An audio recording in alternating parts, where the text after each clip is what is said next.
Estamos hablando en estos últimos domingos del año acerca de Cristo en el Antiguo Testamento, especialmente ver a Cristo o viendo a Cristo en el Antiguo Testamento. Y vemos que hay nombres, hay lugares, hay personas, hay situaciones, canciones que nos señalan a Cristo, que tuvieron un significado para ese momento, para esa temporada, pero que también, además de eso, estaban señalando a Cristo, porque Jesús mismo dijo que toda la Escritura hablaba acerca de Él. Incluso cuando había algunos judíos que querían seguir participando de cosas de la ley de Moisés, Pablo le dice ahí en Colosenses, hey, todas estas cosas del día que trabajan, el día que no trabajan, lo que comen, lo que no comen, lo que toman, lo que no toman, dice, todo eso era una sombra de la realidad que iba a venir. Y para que no queden dudas, Pablo dice, y esa realidad es Cristo. ¿Cuántos decimos amén a eso? Él es la realidad, Él es nuestro reposo, Él es nuestra ciudad de refugio, Él es nuestra columna de fuego, de nube en el desierto, Él es nuestra roca que nos da de beber en el desierto, es nuestro pan de cada día. Todo, absolutamente todo, lo señala a Cristo. Amén. El domingo pasado vimos cómo José, hijo de Jacob, nos señalaba a Cristo, ¿se acuerdan?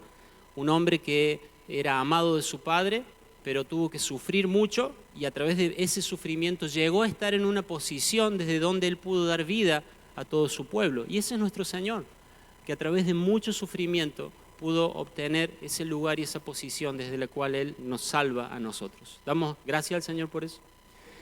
Y vimos también a Josué ahí cuando empezábamos la serie, que bajo su liderazgo el pueblo pudo entrar a la tierra prometida.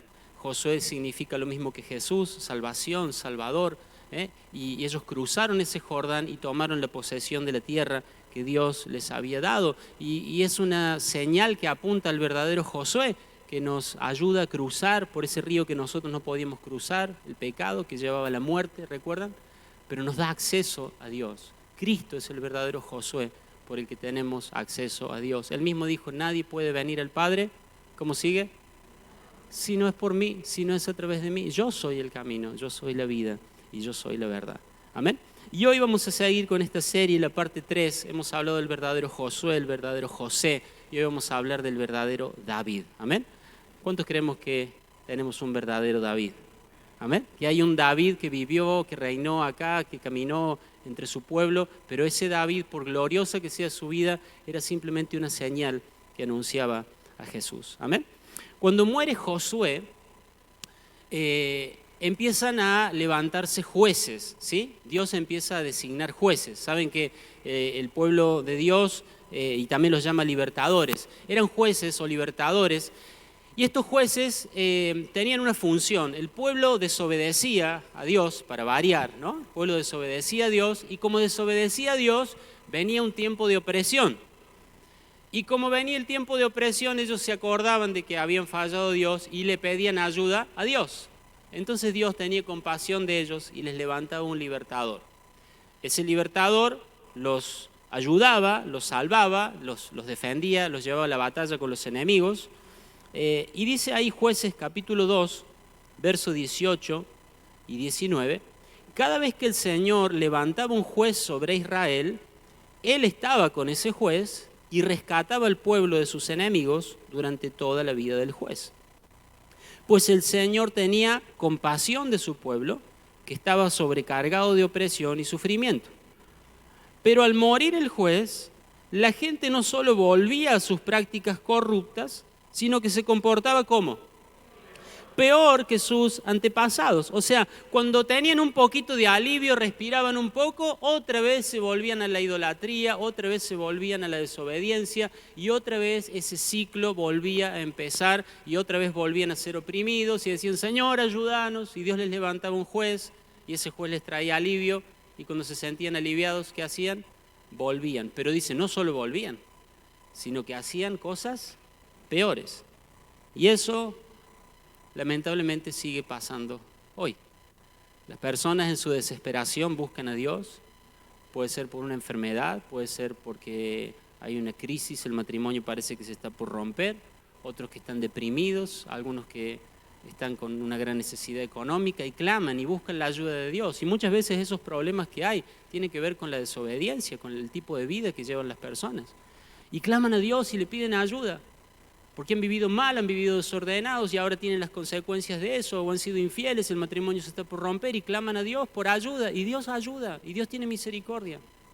Pero qué triste es que tanta gente, después que recibe la ayuda de Dios, siente un poco de alivio en su economía.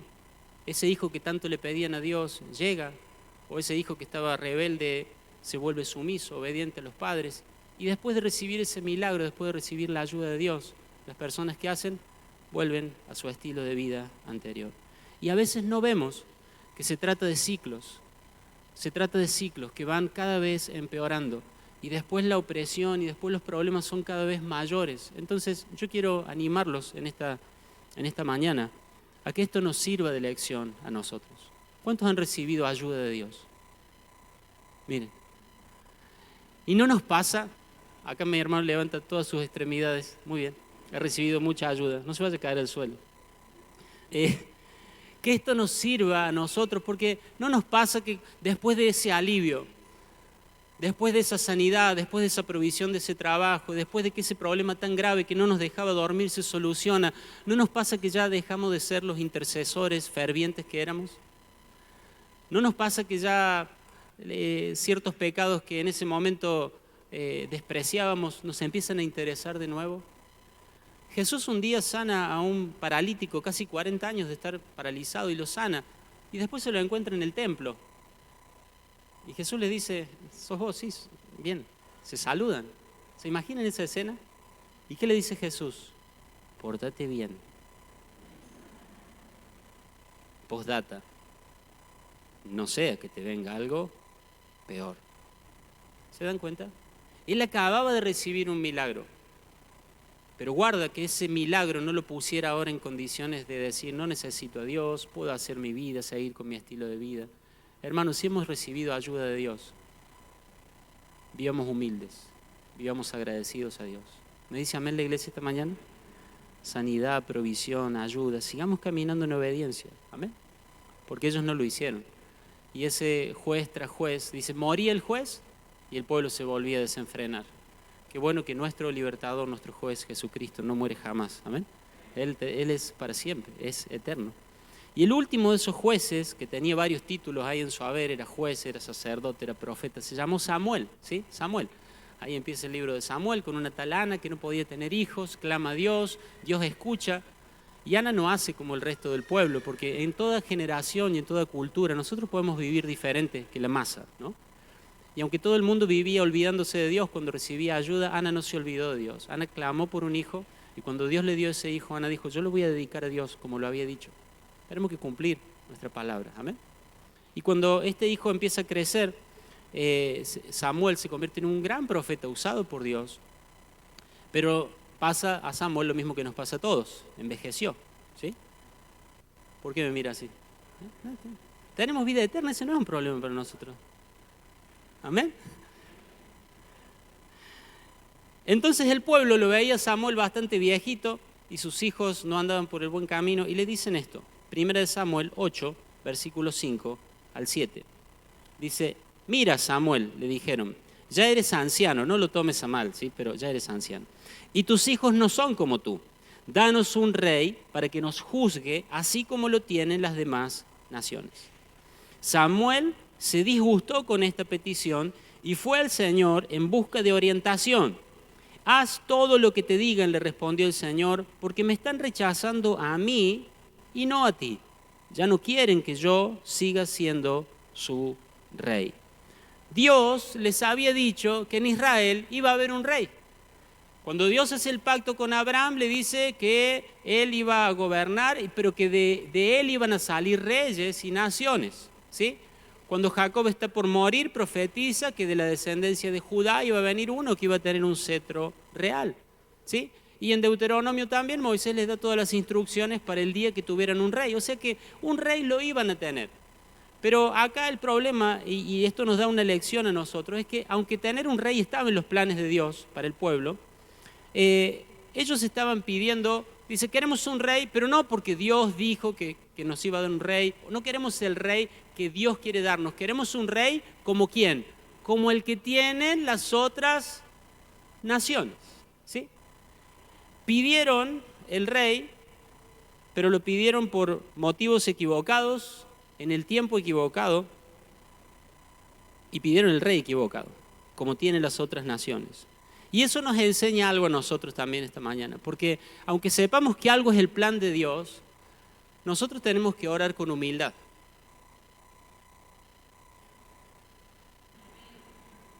No, a mí me gusta orar con fe, ¿sí? Y humildad. Amén. Hay una tendencia muy mala, muy dañina, triste en la iglesia de hoy, y es que las oraciones ya no son humildes. ¿Han notado eso? La gente le dice a Dios lo que Dios tiene que hacer, y eso parece que fuera una gran fe, pero sin embargo no es fe. Ellos dicen, tenemos que tener un rey como tienen las otras naciones. Y fueron a Samuel y se lo pidieron a ese rey, pero tenemos que pedir con humildad, tenemos que pedir dependiendo de que sea la voluntad de Dios. Amén. Dice Salmo 32, versículo 8, el Señor dice, te guiaré por el mejor sendero para tu vida, te aconsejaré y velaré por ti. ¿Cuántos sabemos que eso es así? El Señor dice, yo te voy a guiar por el mejor camino para tu vida. Nosotros a veces pensamos que sabemos cuál es el mejor camino para nuestra vida, pero Dios sabe mejor que nosotros cuál es el mejor camino para nuestra vida. Entonces, cuando estamos orando, cuando estamos pidiendo algo a Dios, por bueno que nos parezca, tenemos que hacerlo con humildad y reconociendo que Dios está mirando las cosas desde una perspectiva mucho mejor que la nuestra. ¿Amén? Dios siempre está cuidando tu alma. ¿Vieron cómo termina esto? Velaré por ti. Hermanos, tenemos a Dios velando por nosotros, cuidándonos, pero no cuidando nuestra comodidad, nuestros gustos, está cuidando nuestra alma. Cuando ellos salen de Egipto, ¿se acuerdan? Salen de Egipto después de tantos años de esclavitud, un plantel de 2 millones de personas van moviéndose por el desierto. ¿Saben lo incómodo que es eso? ¿Han estado en el desierto con 2 millones de personas? No, no es cierto, pero es incómodo. Debe ser incómodo. Y estaban acá en Egipto y tenían que ir acá a Canaán. Y entonces, en lugar de venir en dirección a Canaán, Dios los lleva en otra dirección, los lleva por un camino más largo. Y dice ahí en Éxodo 13, no los llevó por la ruta más corta. ¿Por qué no los llevó por la ruta más corta? Era la más cómoda, era la más rápida. Dice, no, porque por este camino se van a encontrar con la guerra. Y recién saliditos de Egipto, enfrentar una guerra los va a desanimar y se van a querer volver. ¿Cuánto damos gracias de que Dios vela por nosotros? A veces Dios no te lleva por el camino más corto, hermano. A veces Dios no te responde rápido porque sabe que el mejor camino para tu alma es el que es un poco más largo, pero está cuidando tu alma. A veces estás pidiendo algo y no llega. ¿Y nosotros qué pensamos? Dios se está demorando. Pero mientras nosotros decimos que Dios se está demorando, la realidad es que Él está cuidando nuestra alma. ¿Amén? Hay una oración que estás haciendo y todavía no llega la respuesta. En tu corazón está la idea de que Dios se está tardando demasiado. No, Dios no se tarda.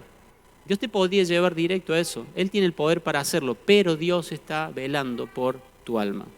¿Cuántos acá dan gracias de que Dios algunas veces no le contestó la oración?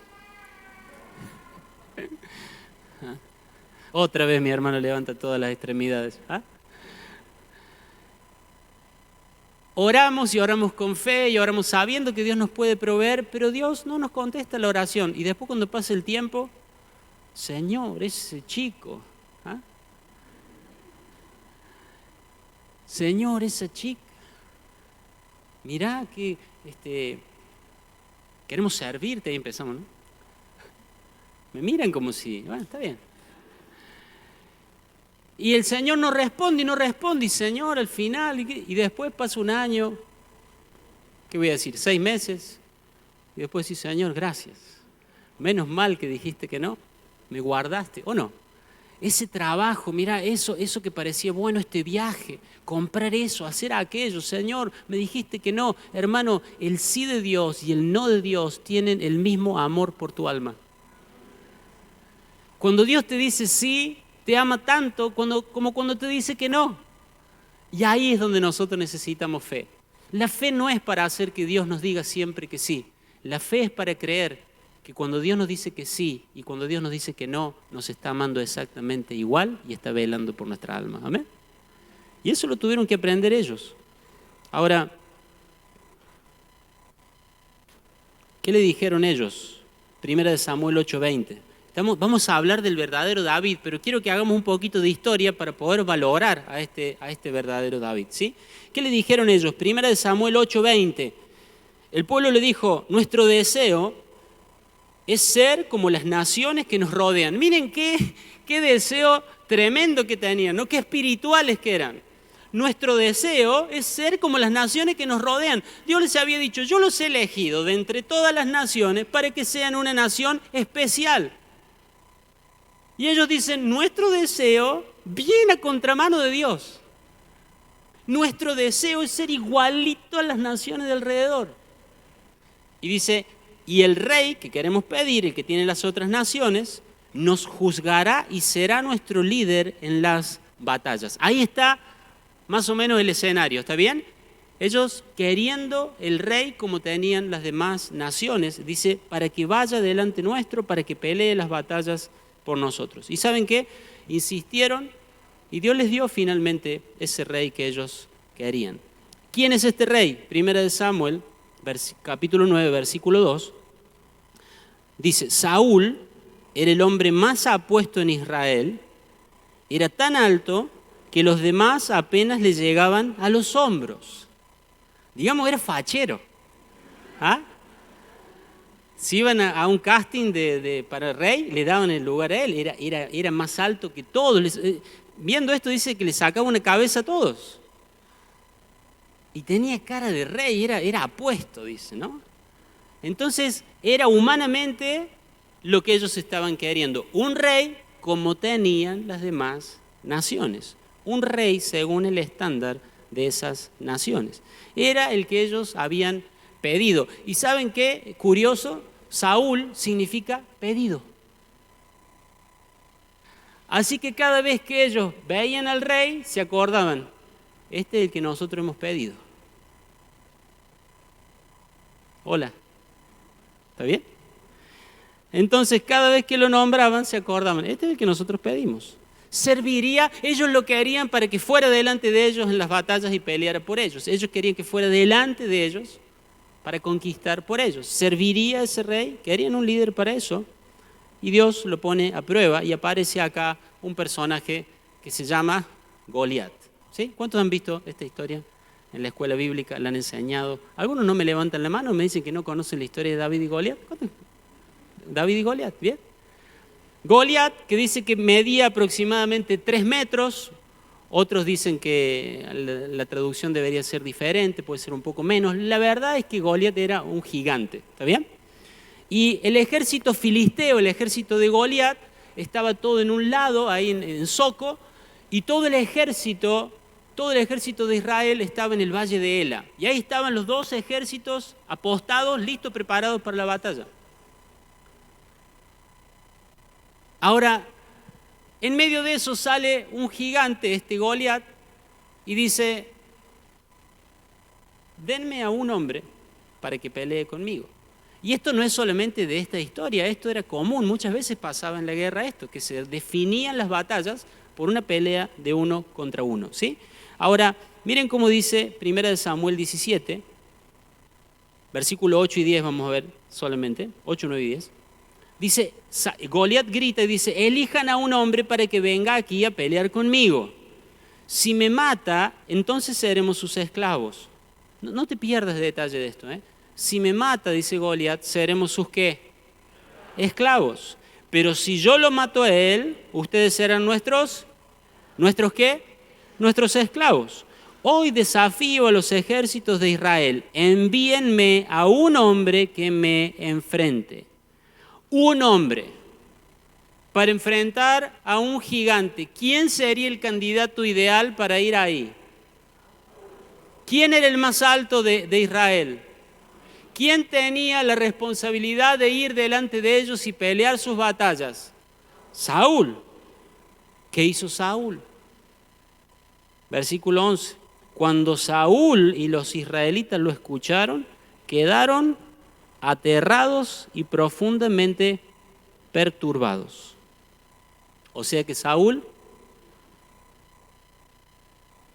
y estaba ahí, este es el que nosotros pedimos, ahí está el que nosotros pedimos, ahí está el alto, el que tiene cara de rey, escondido atrás de todos los otros, y dice, Saúl y todos los demás del ejército quedaron aterrados y perturbados.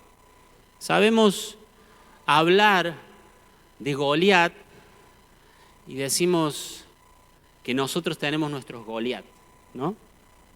Entonces tenemos esa materia difícil, se ríen, ahí sabe a dónde voy, o tiene una materia difícil, no sé. Tenemos esa materia difícil, la has rendido mal 4 veces y ahí empezás a orar, Señor, este Goliat va a caer. ¿Ah? Y esa materia difícil es el Goliat, o de pronto te cuesta hablar en público y decís, este es mi Goliat. La timidez es mi Goliat. Pero voy a vencer la timidez y voy a vencer este Goliat en el nombre de Jesús. O me cambio de trabajo, me mudo a otra ciudad, empiezo un trabajo nuevo y vienen desafíos del nuevo trabajo y es un puesto donde yo no estuve nunca, pero este desafío, este Goliat, yo lo voy a poder vencer en el nombre de Jesús. Puede ser una aplicación. Pero el significado o la aplicación principal tiene que ser algo mucho más grande que eso. ¿Me siguen? El significado real de este Goliat tiene que ser algo más que un problema tuyo para hablar en público o una dificultad para salir adelante de un problema.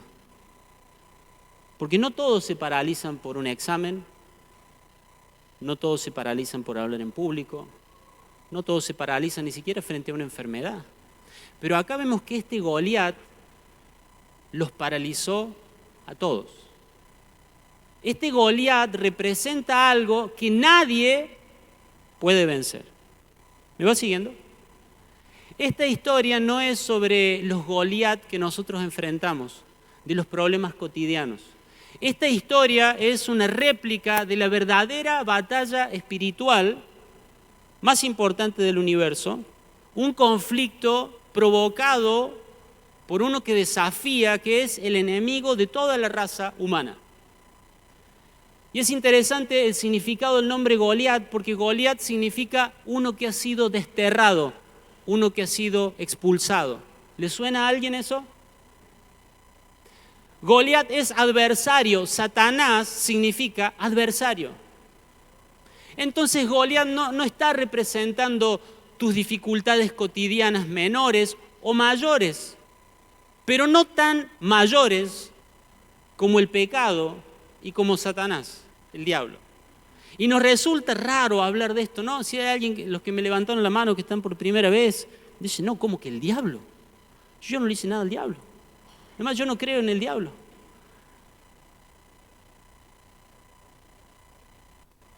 ¿Creemos que esto es palabra de Dios? Que es verdad, que no es simbólico, es verdad. Amén. Dice Efesios 2, versículo 2. Pablo dice, vivían en pecado igual que el resto de la gente. O sea, ahí igual que el resto de la gente nos abarca ¿a quién? A todos. Obedeciendo ¿a quién? Al diablo, el líder de los poderes del mundo invisible, quien es el espíritu que actúa en el corazón de los que se niegan a obedecer a Dios. Dice que todos vivíamos esclavos del pecado, obedeciendo ¿a quién? Al diablo. Porque esta batalla de este Goliat ya se dio antes. En el huerto del Edén, este enemigo, este adversario, este que ha sido desterrado, expulsado del cielo, tuvo esta contención contra Adán y lo derrotó. Y a partir de ahí él tomó este derecho de tomar como esclavos a toda la humanidad. Y todo el mundo, dice el apóstol Juan, palabra de Jesús, está bajo el maligno. ¿Me van siguiendo? Entonces vamos viendo una primera cosa. Goliat no son nuestros problemas. Goliat no son esas personas que te hacen renegar. Goliat es algo mucho más grande. Goliat es algo que nadie puede vencer. El cine, las películas, ridiculizan la idea del diablo, ¿no? Y lo hacen así como grosero, con cuernos y como que en el infierno hay cierta celebración de los malos. No, no. En el infierno no va a gobernar Satanás. En todo lugar del universo va a gobernar Dios. Pensé que me iba a decir amén. En el infierno no va a gobernar Satanás, en el infierno va a gobernar nuestro Señor. Amén. Porque Él tiene el nombre que es sobre todo nombre y Él gobierna sobre todo imperio, poder, autoridad y dominio. Él gobierna sobre absolutamente todo. El diablo será uno más de los que está en ese castigo eterno. ¿Sí? Ahora, este Goliat nos habla a nosotros de la incapacidad que tenemos. No importa qué tan fuerte seas físicamente, no importa qué tan inteligente, no importa que tengas el mejor coeficiente intelectual de tu clase o de tu familia, no importa cuántos títulos tengas o la buena opinión que tenga la gente de vos, a este Goliat no hay nadie entre nosotros en la raza humana que lo pueda enfrentar. ¿Amén? Ese es el verdadero problema. Tenemos que saber quién es el verdadero Goliat para que podamos honrar y reconocer al verdadero David. ¿Amén? Saúl era un rey inútil, tenía apariencia de ser útil, era el más alto, el más apuesto, pero fue tan inútil como cualquiera de los demás. Hermanos, nuestras disciplinas, todos esos libros, todas esas cosas que podemos leer de cómo mejorar, de cómo tener esto, Sí, hay cosas que nos pueden ayudar en estas cosas que decíamos, aprobar esa materia, vencer problemas de personalidad, mudarte y tener desafíos nuevos. Si alguien te puede ayudar, te puede dar un consejo, alguien te puede entrenar para que te vayas a otra ciudad y te vaya bien, o que enfrentes desafíos de la vida y te vaya bien. Pero cuando tiene que ver con el pecado y con el príncipe de las tinieblas, no hay nada ni nadie que nos pueda ayudar ni defender. Ese es el verdadero Goliat. ¿Amén? Ahora seguimos con ese escenario montado. Ahí está Goliat desafiando, ya sabemos lo que significa. Ahí está todo el pueblo, incluido el rey, el pedido, ahí todos temblando, atemorizados. Y dice que por 40 días Goliat salía mañana y tarde a decirles: denme un hombre que pelee conmigo, si ganamos, ustedes son nuestros esclavos. Si me mata, nosotros seremos sus esclavos. 40 días es un plazo completo, ¿sí? 40 días fue el diluvio, 40 días de ayuno de Moisés, de Jesús, 40 días Jesús enseñándoles del reino de Dios después de resucitar. 40 habla de un plazo completo, quiere decir durante 40 días, o sea, no hay nadie que no lo haya escuchado, no es que no tuvieron tiempo de ponerse de acuerdo a ver quién, no era que había tantos para ir a enfrentar a Goliat que no habían decidido quién iba a ir, no había nadie que quisiera ir. No era un tema de tiempo, ya habían tenido tiempo suficiente. Nadie capaz, el versículo 11 termina diciendo, todos asustados, incluido Saúl, y el versículo 12 empieza de esta forma. Ahora bien, David, ahí aparece David. En todo eso, ahí llega David con unos tuppers con comida que el padre le mandó para los hermanos. Él no tenía idea lo que se iba a enfrentar ahí, y va y dice, ¿qué está pasando acá? ¿Por qué están todos pálidos? Y en medio de eso, justo cuando está ahí David, justo cuando está ahí, sale Goliat, era el turno y empieza. Yo desafío al ejército del Dios de Israel y mándenme a uno y si yo lo mato y si él me mata. Y cuando David escuchó eso, decía el del lado, ¿para qué? ¿Para qué? Empieza a averiguar, ¿y qué dice este? ¿Y cuántos días hace? Y nadie, ¿y el pedido de Saúl? No, ni sabemos dónde está. ¿Ah? Y ustedes, hermanos, y los hermanos también lo despreciaron, se burlaron, también anticipando lo que iba a pasar con nuestro Señor, ¿no? Pero él va a hablar con el rey, porque se ve que preguntó tanto que alguien le dijo, Saúl, hay uno que está preguntando cómo es la cosa. Tráiganmelo, dice Saúl. Y le dice David a Saúl, 1 Samuel 17, 32 y 33. No se preocupe por este filisteo. Le está dando confianza al rey. Le dijo David a Saúl, yo iré a pelear contra él. Y la respuesta de Saúl, bien alentadora, no seas ridículo, respondió Saúl, no hay forma de que tú puedas pelear contra ese filisteo y ganarle. ¿Se imaginan? Dicen que tenía menos de 20 años David ahí. Bajito, también fachero. Eso dice la Biblia, eso dice la Biblia, ¿eh? Eso dice la Biblia.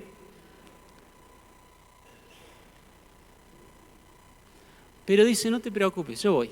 ¿Vieron cuando, sabe qué me hace acordar cuando los chicos dicen, hay que irnos de vacaciones, bueno, pero sí, pero no hay, y ellos vienen con, yo tengo mis ahorros. 42 pesos. Y así era David, como diciendo, no te preocupes, acá estoy yo. David era esos 42 pesos a los ojos humanos. No sea ridículo. Pero era tanta la desesperación, tantos días que nadie iba. Escuchen, si David moría, todos iban a ser esclavos. Pero no había otra opción. Nadie quería ir, nadie podía ir. Y cuando él corre a la línea de batalla, porque David representa al verdadero David, y a David no lo tuvieron que arrastrar a la línea de batalla, dice que él corrió a la línea de batalla. Y nuestro David no fue arrastrado. Él fue voluntariamente a la línea de batalla. Y Goliat se burla. Y dice el versículo 43 y el 45, hablando de Goliat, dice, y maldijo a David en nombre de sus dioses.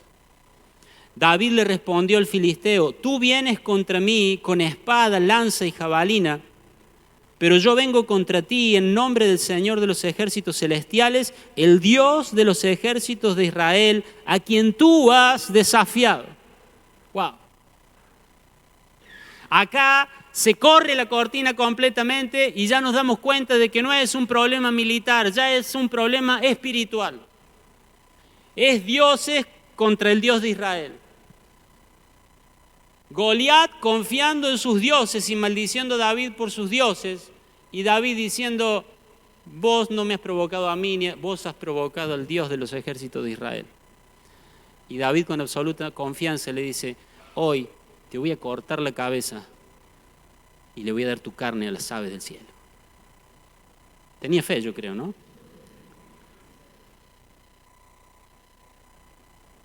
Acá, porque esta serie, ¿se acuerda cómo se llama? ¿Viendo a quién? ¿Viendo a Cristo dónde? En el Antiguo Testamento. Entonces acá vemos, hermanos queridos, que David no nos señala a nosotros. ¿Hola? David no nos señala a nosotros. David no te señala a vos diciendo que vos podés enfrentar los Goliat de tu vida con la ayuda de Dios. No. Por ahí tenemos que corregir algunas lecciones quizás, ¿no? Dice mi hermano. Entonces tenemos un problema y decimos, así como David corrió a la batalla y Dios le dio la victoria contra Goliat, vos podés ser como ese David. Jesús dijo, las Escrituras hablan de mí. Y si el personaje principal, hermanos, amados, queridos, de esta historia es David, ¿a quién representará? El humanismo nos hace poner a nosotros ahí, yo soy como David. No, no sos como David. No sos como David. David apuntaba al verdadero David, a Jesucristo. Amén. Que enfrentó lo que nadie es capaz de enfrentar y venció. Amén. Cristo es el verdadero David. Cristo es el verdadero enviado por el Padre que con armas no convencionales venció al diablo, al pecado y a la muerte. ¿Me dice amén la iglesia esta mañana? Dice Colosenses 2, 14 y 15.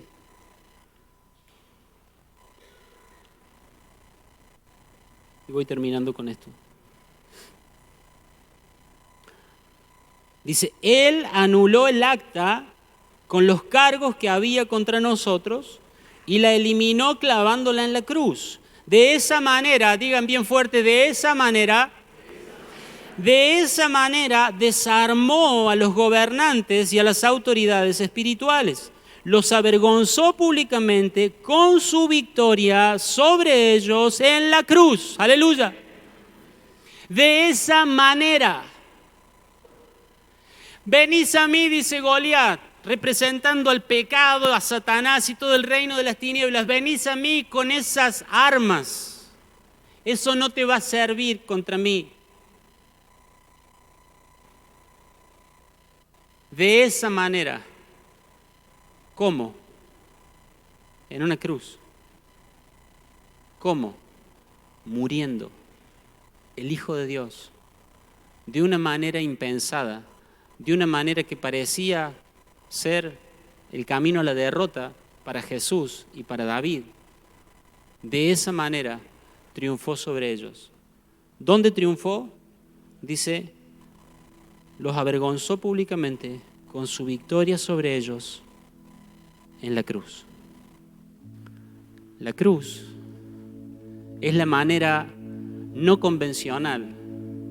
La cruz es el arma menos esperada para Goliat, con la cual nuestro verdadero David venció al pecado, a la muerte y a Satanás. Amén. Ya sé quién es Goliat, ya sé ahora que el verdadero David es Cristo. La pregunta es, ¿y dónde estamos nosotros en esa historia? Nosotros somos todo ese pueblo incapaz. Nosotros somos todo ese pueblo que estaba ahí escuchando día y tarde, día y noche, durante 40 días el desafío y simplemente esperando el momento en el que cualquiera incapaz se adelantara en la línea de batalla, esperando el momento en que alguien se cansara y dijera, bueno, voy yo, pero iba a una muerte segura, una derrota segura, esperando el momento donde todos nos convirtiéramos en esclavos. ¿Cuál es nuestro lugar? El humanismo es tan sutil que nos hace creer que somos nosotros los que vamos a la línea de batalla, que somos nosotros los que triunfamos porque tenemos fe. Hermanos, nosotros no podemos nada contra el pecado, contra Satanás y contra la muerte.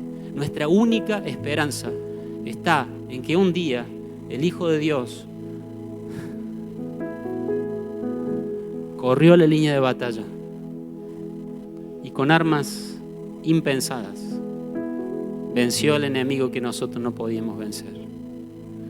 ¿Cuál es nuestro lugar en la historia? Somos los incapaces, somos los débiles.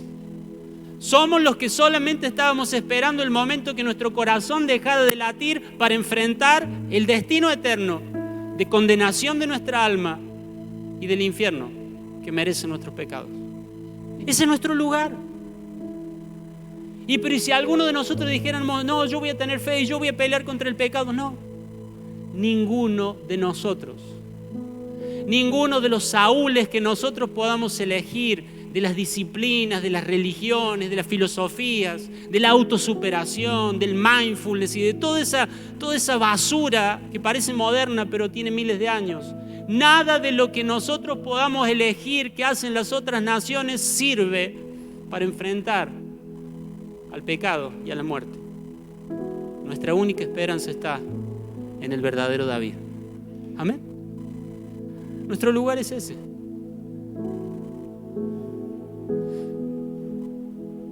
¿Sabe qué pensaba cuando llegaba a este punto del mensaje? Miren que estamos en el living de casa, estamos en el comedor, o donde sea que tengas el televisor.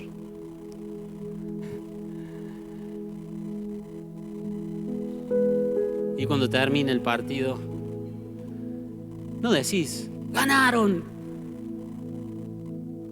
Decís, ganamos. Hay una fusión de la identidad. ¿Cómo ganamos? Si vos ni siquiera estás allá. Quisieras. pero estás en tu casa. Ni siquiera te vio el rival. Estás de ojotas. Porque sos incapaz. Se dejaron de reír. Se volvieron a reír. Pero decís ganamos. Y hablas en primera persona plural. Y ahora estamos en la semifinal. Y ahora tenemos que jugar. No, vos no jugás, pero hay una identificación.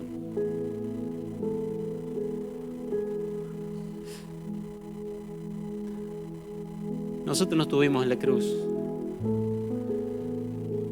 Nosotros no cargamos el juicio de Dios. Nosotros no enfrentamos a Satanás en Getsemaní. Pero Dios nos da la victoria por medio de Cristo. Y nosotros ganamos. Nosotros, incapaces. Cuando el tiempo ya estaba cumplido, 40 días, el plazo ya está. ¿Qué más? ¿Qué más? Uno que también nació en Belén.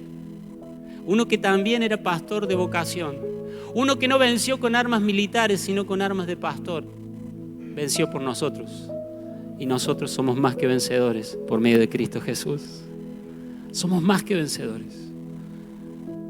Y a partir de ahí el pueblo corrió y conquistó a los enemigos y venció.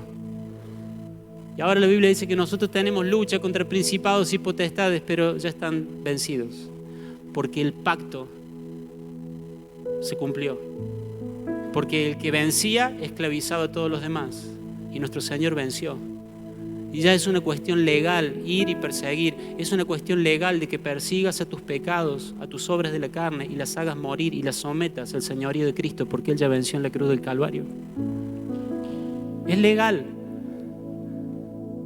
Él ya ha vencido y Él nos ha dado la victoria.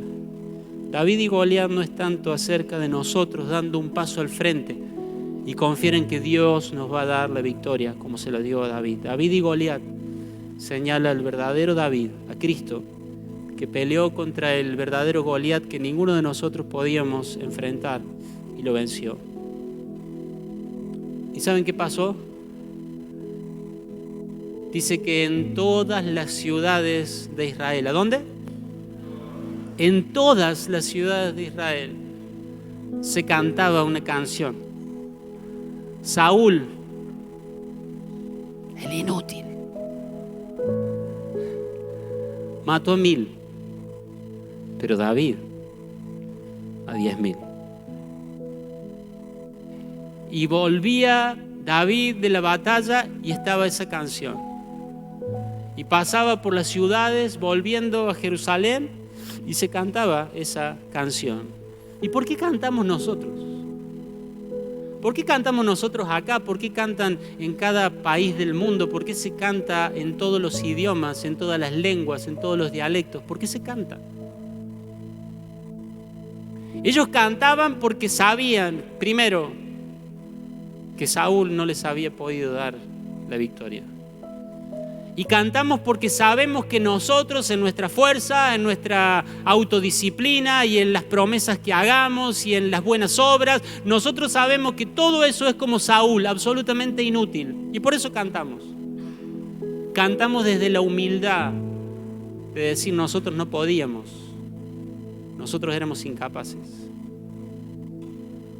Y cantamos porque sabemos que nuestro verdadero David, Jesucristo, es el que nos ha dado la victoria.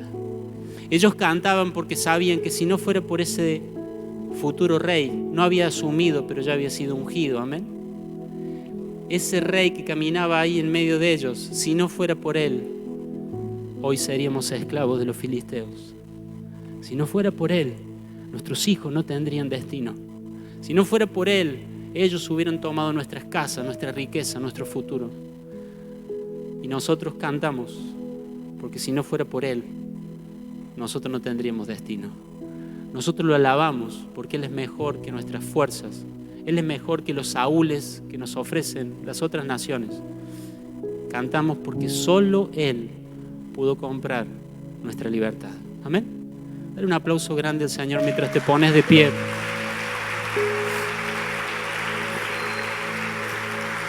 Ponete de pie, por favor.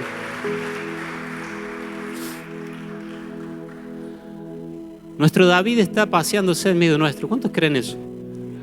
Dice la palabra de Dios que Él habita en medio de las alabanzas de su pueblo. Qué bueno que el verdadero rey David en esta mañana puede escuchar que nosotros le decimos: vos sos infinitamente, no 10 veces, vos sos infinitamente mejor que todo lo que el mundo tiene para ofrecer. ¡Hey, David! Verdadero David. Si no fuera por vos, estaríamos perdidos. Si no fuera por ese día en que corriste al Calvario y voluntariamente ofreciste tu vida, y aun cuando te trataron de disuadir y decir que no vayas como a David, no vayas, no lo hagas. Aun cuando trataron de decirte que no corrieras a la línea de batalla, dijiste: voy a ir porque hay algo y alguien que ha deshonrado el nombre del Padre. Si no fuera por vos, verdadero David, hoy seríamos esclavos. Y hermano, no quiero que pienses que serías esclavo de un mal hábito, esclavo de una mentalidad equivocada, de un error.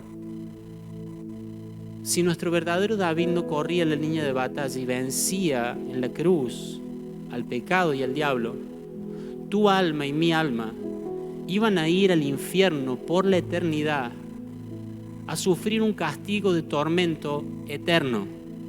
Yo doy gracias a mi David. Yo doy gracias a mi Rey. A veces nos olvidamos de dónde nos salvó el Señor. Y quizás alguien en medio nuestro nos está mirando desde su casa, no está tan seguro de que su alma está a salvo. Y yo quiero darte una oportunidad que puede cambiar tu eternidad esta mañana, mientras la iglesia ora, para que puedas reconocer que necesitas al verdadero David, que necesitas que Jesús haga lo que vos no podés hacer. Sabes que sos pecador, sabes que has fallado a Dios. Creo que el Espíritu Santo te está convenciendo en esta hora de que has desobedecido, has fallado a Dios. Eso te convierte en lo que la Biblia llama un pecador. Y el destino de los pecadores es el infierno, es la condenación eterna. Pero de tal manera amó Dios al mundo que envió a su verdadero David, a su Hijo unigénito, para que peleara por nosotros, para que venciera por nosotros y para que todo aquel que crea en la victoria de Jesús no se pierda, sino que tenga vida eterna. ¿Qué tengo que hacer, Matías, para que mis pecados sean perdonados? Para que la victoria de Cristo en la cruz sea mi victoria también. Creer que Jesucristo es el Señor y que al tercer día el Padre lo levantó de la tumba. Si crees eso, sos salvo, dice la palabra de Dios. Quiero darte un momento para que aproveches esta oportunidad. No se distraiga la iglesia, por favor. Hay en tu casa quizás, donde sea que estás mirando esto, que puedas tomar una decisión y reconocer que sos pecador y que el pecado te lleva a una condenación eterna de tu alma. Quizás no lo ves. Quizás parezca algo absurdo, ridículo. También les parecía ridículo cuando Noé decía que un diluvio iba a terminar con la tierra completa, que vendría el juicio de Dios por medio de una lluvia que cubriría toda la tierra. Les parecía ridículo. Pero cuando empezó a llover fue demasiado tarde para cambiar de opinión. Quizás te parece ridículo que haya un lugar de castigo eterno para tu alma. Pero puede ser que mañana sea demasiado tarde. Hoy tenés que asegurar el destino de tu alma. Pedile perdón a Dios por tus pecados. Cree que por medio de Jesucristo Él ha vencido el pecado y la muerte. Y la Biblia dice que si crees eso, sos salvo. Te damos gracias, Señor. Te damos gracias, Jesús.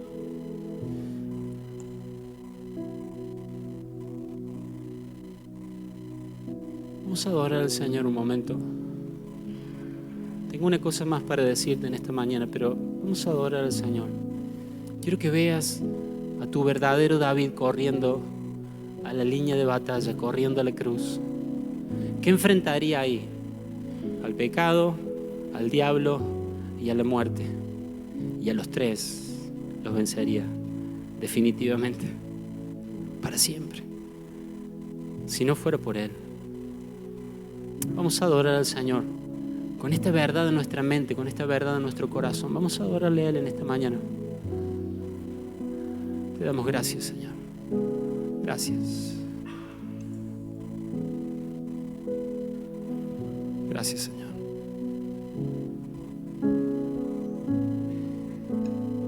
Gracias, Señor.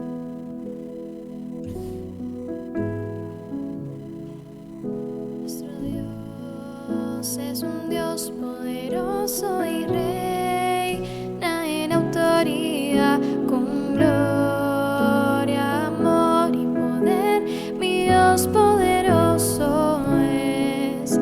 Nuestro Dios es un Dios poderoso y reina en autoridad, con gloria, amor y poder. Mi Dios poderoso es. Nuestro Dios es un Dios poderoso y reina en autoridad, con gloria, amor y poder. Mi Dios poderoso es. Nuestro Dios es un Dios poderoso y reina en autoridad, con gloria, amor y poder. Mi Dios poderoso es. Nuestro Dios es un Dios poderoso y reina en autoridad, con gloria, amor y poder. Mi Dios poderoso es. Nuestro Dios es un Dios poderoso y reina en autoridad, con gloria, amor y poder. Mi Dios poderoso es. Nuestro Dios es un Dios poderoso y reina en autoridad, con gloria, amor y poder. Mi Dios poderoso es. Nuestro Dios es un Dios poderoso y reina en autoridad, con gloria, amor y poder. Mi Dios poderoso es. Nuestro Dios es un Dios poderoso y reina en autoridad, con gloria, amor y poder. Mi Dios poderoso es. Aleluya. Gracias, Señor. Gracias, Jesús. ¿Cuánto le damos gracias a nuestro verdadero David? ¿Hay alguien acá que quiera dar gracias al Señor? Señor, gracias. Yo te pido que levantes tu voz. Vamos, yo me imagino a ese pueblo. ¿Te imaginas al pueblo cuando vio a ese jovencito David diciendo: esta es nuestra única esperanza, contra todo pronóstico, contra toda estadística, contra toda idea militar humana? Pero ahí va él corriendo y no sé qué está diciendo allá, algo está hablando. Y de pronto vemos que ese gigante cae, dice, con su rostro en tierra, y que nuestro campeón, nuestro verdadero David, dice que se puso sobre él y con su propia espada le cortó la cabeza, y se cumplió lo que él había dicho. ¿Te imaginas la alegría de ese pueblo? ¿Te imaginas la emoción de ese pueblo de decir: ganamos, ganamos, ganamos, Goliat ha caído? Yo te digo algo, ganamos. En la cruz del Calvario el diablo ha sido derrotado. Él triunfó sobre el diablo en la cruz del Calvario. El pecado ha sido derrotado. Cristo, por medio de la muerte, venció al que tenía el poder sobre la muerte para librar a los que estaban toda su vida cautivos por temor a la muerte. Gracias, Jesús. Ahora quiero que escuches esto. Quiero que escuches esto.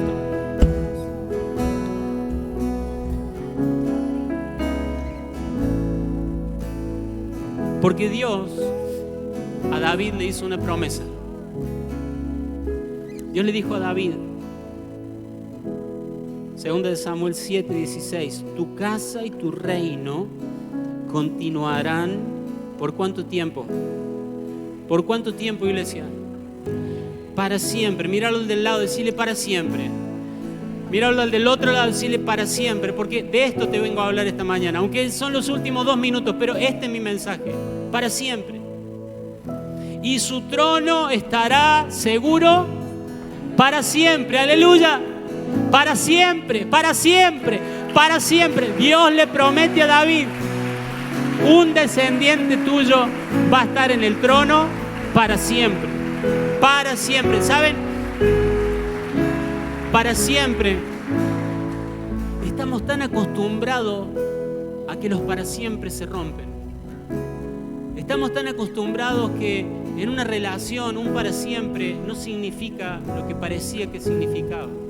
Tantas veces la gente dice para siempre, pero resulta que algo pasó y ese para siempre no era para siempre. Parece que nada fuera realmente para siempre. Pero hermano, cuando Dios dice para siempre, ¿qué creen? Cuando Dios dice para siempre, ¿qué creen? ¿Para cuánto es? ¿Para cuánto tiempo es? ¿Para cuánto tiempo es, iglesia? Quiero que me aturdas en esta mañana. Para siempre. Porque Dios hizo un pacto con Abraham y le dijo: uno de tus descendientes va a bendecir a todas las naciones. Y ahora a David le hace una promesa y amplía ese pacto y nos dice: la bendición a todas las naciones va a venir en forma de reino. Va a haber un rey, un descendiente de Abraham, un descendiente de David, que va a tener el trono para siempre, y a través de él todas las naciones van a ser benditas. ¿Y saben qué? Cada vez que Israel vivía momentos difíciles, los profetas se levantaban a recordarle: Dios un día va a poner a un descendiente de Abraham y un descendiente de David en el trono para siempre. Y en medio de la angustia y en medio de la aflicción y en medio de la desorientación que tenían en Israel, una y otra vez Dios levantaba profetas para que les recordara esto. ¿Quieren escuchar lo que los profetas decían? ¿Tengo alguien que quiere escuchar lo que los profetas decían? Porque nos lo dicen a nosotros hoy. Amén. Dice el profeta Isaías, capítulo 11, versículo 1 en adelante: del tocón de la familia de David saldrá un brote. Escuchen, ¿saben lo que es un tocón? Un árbol que se corta casi al ras del suelo. Es como que no tenían ganas de sacarlo del todo y lo cortan al ras del suelo, pero ya está, ya queda la raíz y un pedacito arriba de la superficie. Eso es el tocón. Dice: del tocón de la familia de David saldrá un brote, sí, un retoño nuevo que dará fruto de la raíz vieja, y el Espíritu del Señor reposará sobre él. En ese día el heredero del trono de David será estandarte de salvación para el mundo entero. Las naciones se reunirán junto a él y la tierra donde vive será un lugar glorioso. ¡Aleluya! No solo Israel, no solo Israel. Dice que ese rey sobre el que el Espíritu del Señor va a reposar será bandera de salvación para todo el mundo. ¡Aleluya! Les daba ánimo a ellos y nos da ánimo a nosotros. Del tocón. Parece que la familia de David ya pasó al anonimato. Parece que la familia de David ya quedó escondida, ya quedó desaparecida, perdida. ¿Cómo un descendiente de David va a estar en el trono? Jeremías dice, capítulo 23: pues se acerca la hora, dice el Señor, cuando levantaré a un descendiente justo del linaje del rey David. Él será un rey que gobernará con sabiduría, hará lo justo y lo correcto por toda la tierra. Y su nombre será: el Señor es nuestra justicia. Ese día Judá estará a salvo e Israel vivirá seguro. Se acerca el día, se acerca la hora en el que Dios va a levantar a un descendiente justo del rey David y va a juzgar. ¿Cómo va a juzgar? No como los Saúles de este mundo.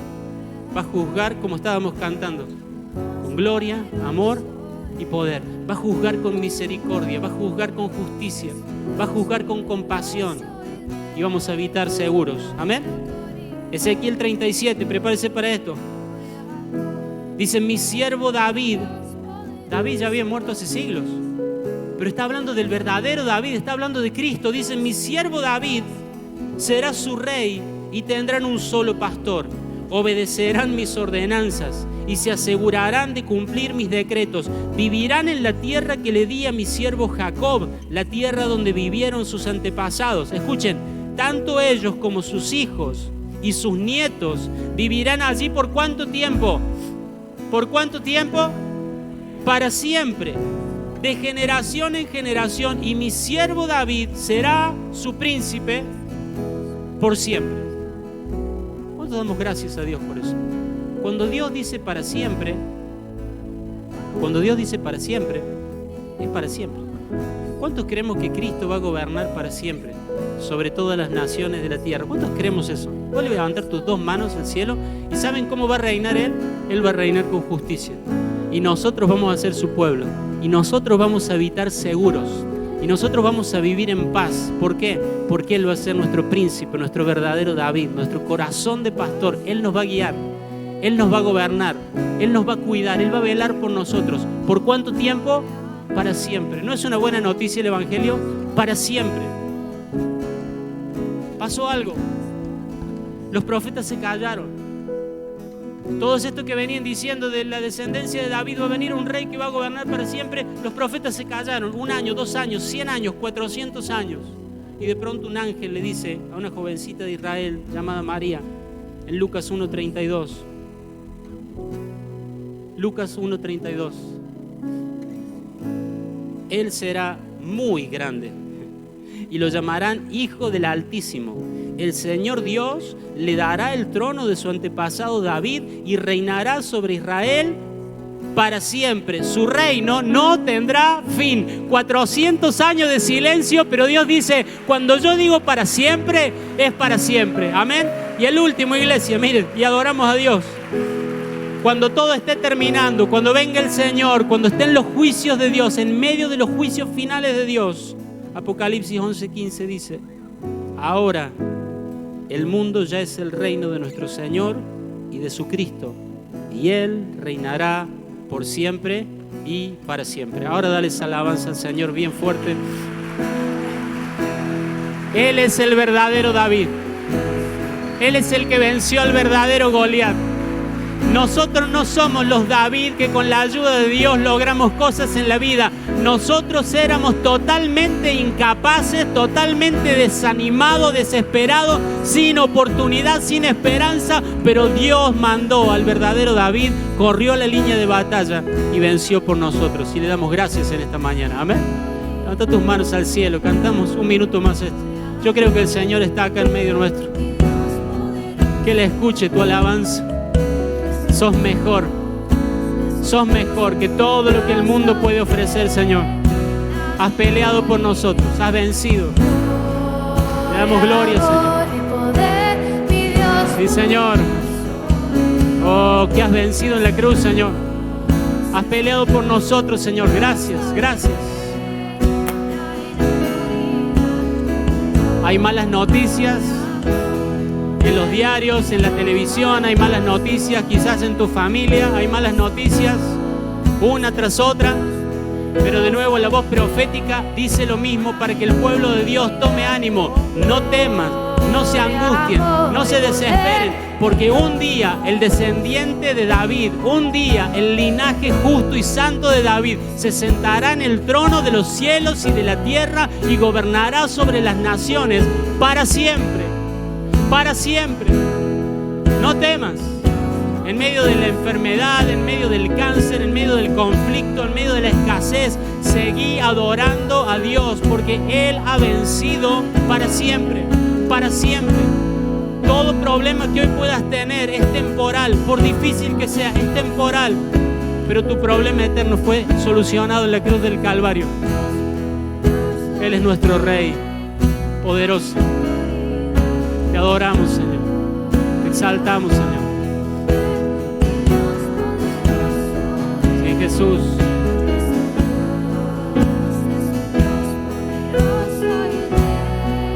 Vamos a caminar en lealtad, hermanos, a este Rey, ¿sí? Vamos a perseguir ese pecado que deshonra a Dios en nuestra vida. Vamos a perseguir esa inmoralidad que deshonra a Dios en nuestra vida, porque ha sido vencida en la cruz del Calvario. Podés vencer. Es legal, podés perseguir ese hábito, podés perseguir ese pecado, podés perseguir esa inmoralidad, podés vivir en santidad, podés vivir en pureza. Gracias, Jesús. Gracias, Señor. Te alabamos, Señor. Vamos, iglesia, levanta el volumen un poquito esta mañana. En todas las ciudades se canta que nuestro David es mejor. En todo el mundo se canta que nuestro Rey es superior. Sí, Señor. Sí, Jesús. Gracias, gracias. Gracias, Señor. Gracias, Señor. Gracias, Jesús. Vencedor. Poderoso. Te esperamos, Señor. Te esperamos, Señor. Te esperamos, Señor. Esperamos que venga tu reino. Esperamos que establezcas tu justicia sobre la tierra. Te esperamos, Señor. Sabemos que lo has prometido y lo vas a cumplir. Confiamos en ti, Señor. Ese descendiente del rey David va a gobernar sobre toda la tierra y nosotros vamos a estar con vos, Señor. Gracias. Gracias, Señor. En el nombre de Jesús. Amén. Y amén. Gracias, Jesús. Gracias, Señor. Gracias, Señor. Iglesia, mientras escuchaba las canciones esta mañana, pensaba que todas hablaban del Rey. Después vuelvo a escuchar la reunión y varias hablaban de por siempre y para siempre. Yo no sé cuáles fueron las alabanzas que cantamos al principio. Esto está fuera de programa.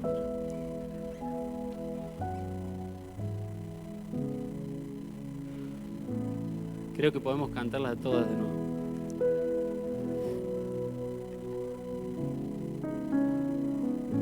Al único Salvador, al Rey de toda la eternidad, sea la majestad. ¿Cuánto decimos amén eso?